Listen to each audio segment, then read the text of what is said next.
We are in the year 2024, and you might assume that every corner of the world is either a country in its own right or part of an existing one. Surprisingly, however, this is not the case, as there are places in the world that are referred to as no man's land.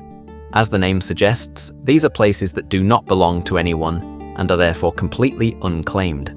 Throughout history, there have been several no man's lands, such as the neutral zone between Saudi Arabia and Iraq, or the neutral zone between Saudi Arabia and Kuwait in the 20th century. Today, there are still 3 known no man's lands in the world.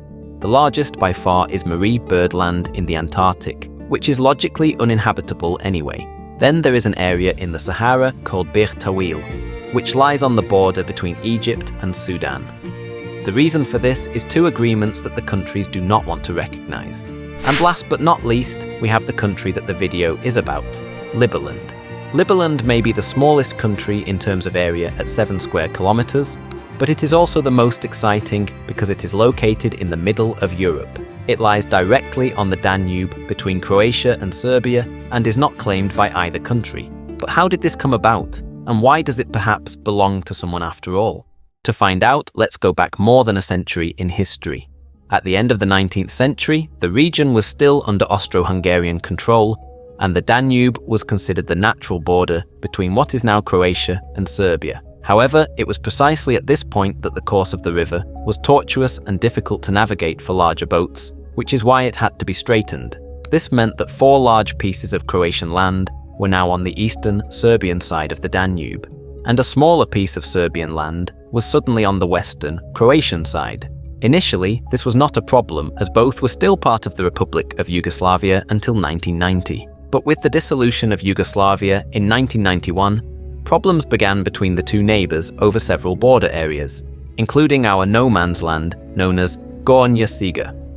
The Danube naturally came in handy as a natural border for Serbia, which now had a much larger part of Croatia as a result of the straightening of the border. Croatia sees the situation as unacceptable.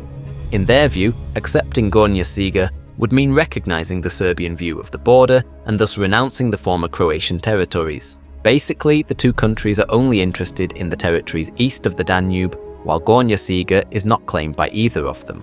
It could therefore be defined as no man's land, which means that the territory can theoretically be claimed by anyone, even private individuals. And this is exactly what happened in 2015.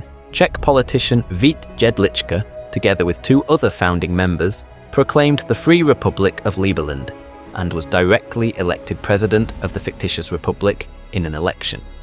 Liberalism and direct democracy are to prevail in Liberland under the motto, "Live and let live." The official languages are Czech and English. Although there will be a police force and judiciary in Liberland, there will be no state health, education, or social welfare system.